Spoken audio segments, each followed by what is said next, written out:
2002, the GAA Strategic Review, a massive group of GAA aristocracy came together, look for the right word there, and put forward their view about what should happen in the future. It's a big old document. Many pages is the final report? Closing in on 200, I think. Right. Now, the thing is, this document's actually hard to get online. I couldn't really find a PDF for it, but I saw the Carlow manager, Turlough O'Brien, had tweeted the front cover of it. The last day, this is the front cover of it, the front page of the Strategic Review, Enhanced Community Identity, published in January 2002. So I just dropped him a message to see what he sent me on photos of the Dublin section, and sure enough, he did. So thanks million to Turlough O'Brien for that, because this starts basically at page 180 something, the Dublin section, and we may get into this because I think the first thing we actually should just state here is that this is a really good piece of auditing, something that really understands the challenges that face the particular area of the GAA, and maybe there was a little bit of getting blinded by what was actually in front here. It's interesting when you listen to the tone and what the actual problems that were perceived to be about Dublin at the time. This really wasn't much to do with the facts about Dublin being successful at inter-county level. Like we can see here in one of the opening paragraphs, they say Dublin has been very successful on the playing fields in recent decades, at least one All-Ireland senior football title and sometimes more in each of the past 6 decades, with more frequent Leinster titles and a variety of other national and provincial successes. Several clubs challenging for national titles are leading the way in the promotion of native culture, massive development at club level, and lists off a load of things that Dublin are doing really well. So just to say it again, this strategic review in 2002 was not to do with Dublin being more successful at inter-county level. They appreciated that they were pretty good at football already and they had a decent level of success. So there's 5 different areas that they focus on, and the big one that we talk about is the idea of splitting Dublin. So let's have a look at what they said about splitting Dublin in the strategic review.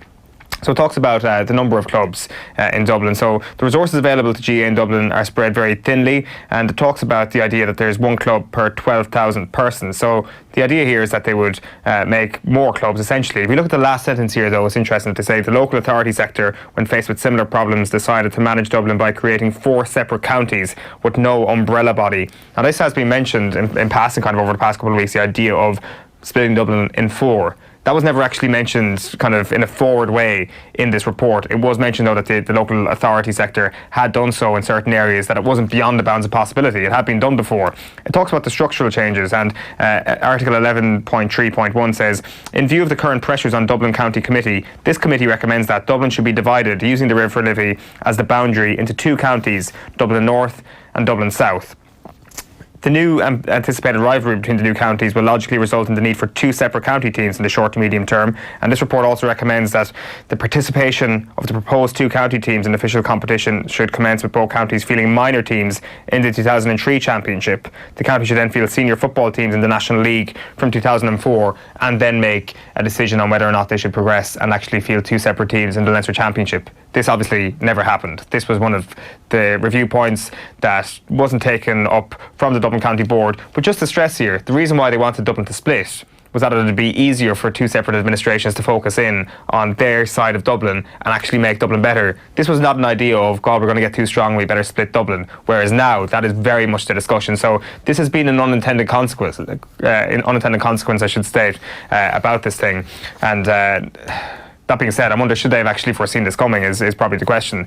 Like the underage activities are interesting. They say that a full-time person should be appointed to each of Dublin's county committees to oversee proper planning, resourcing and development of youth games. They say that there's too much focus on competition at an early age that can prove detrimental. The ultimate goal should be to ensure that young members can become fully participating adult members, which is really something that any other county board should be taking up. The club player, they do some good stuff on this as well.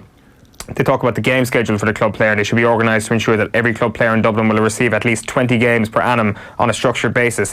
Again, finding the problem here and saying that the solution here for a club player will be more games because there is an irregular calendar, something which hasn't been fixed really on a national level to this day. We talk about then the development officers with adequate resources being appointed to each county's committee, and their role should be to improve existing clubs in his or her region, as well as to work towards the development of new clubs in that region. A target of establishing 5 new clubs in each 5-year period should be set for each development officer.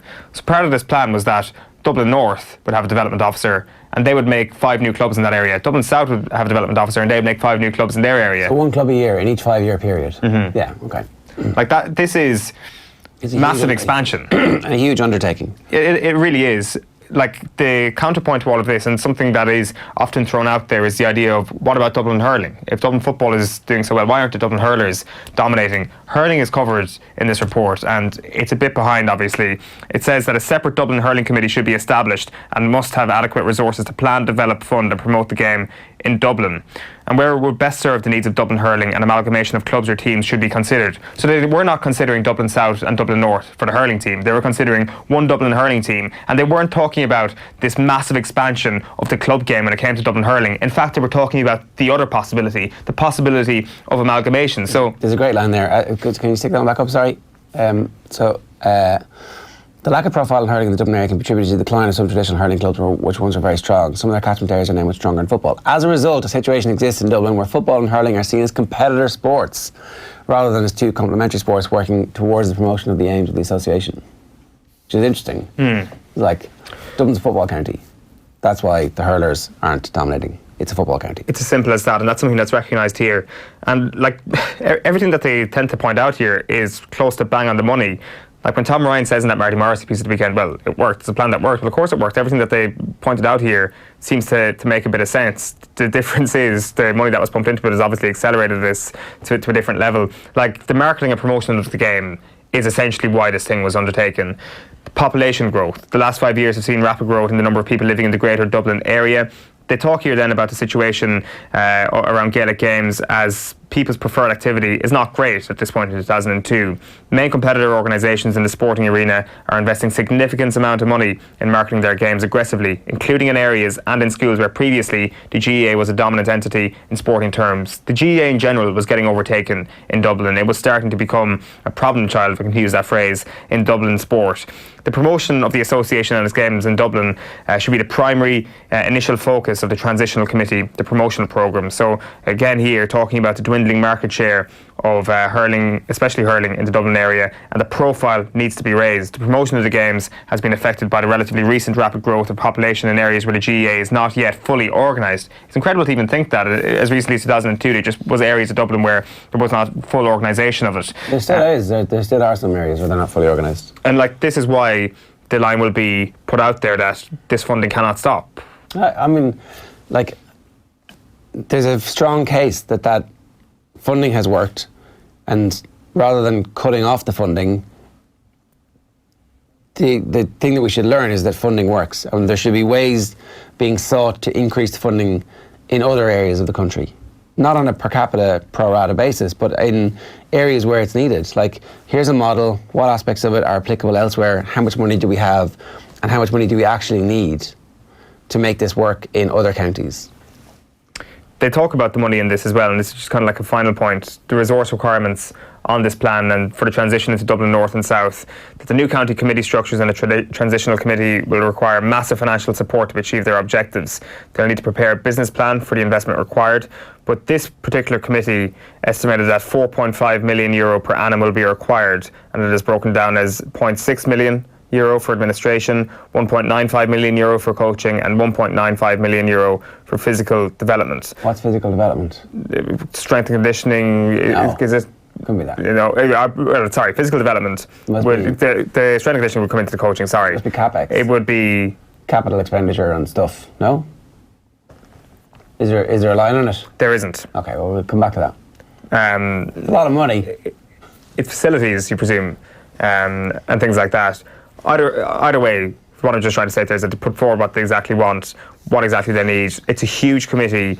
The who's who of Dublin GAA, of Leinster GAA, of the GAA as a whole is listed as a signatory at the bottom of this report. Makes for interesting reading, and again, it's just one of these things where you're like, yep, this makes sense. If I'm in Dublin's position, I want all these things to happen. And now we're here in a position 17 years later. Tom Ryan is saying that it worked, it has worked. But we're not going to change it. That's certainly the sound we're getting here. All right. Well, so we'll delve a bit more into that document over the coming days and try and get some of the architects of it on to see if they envisaged at that point that there would be a knock-on impact if it was successful on the senior inter-county team, because it's fairly obvious that that was going to be the case.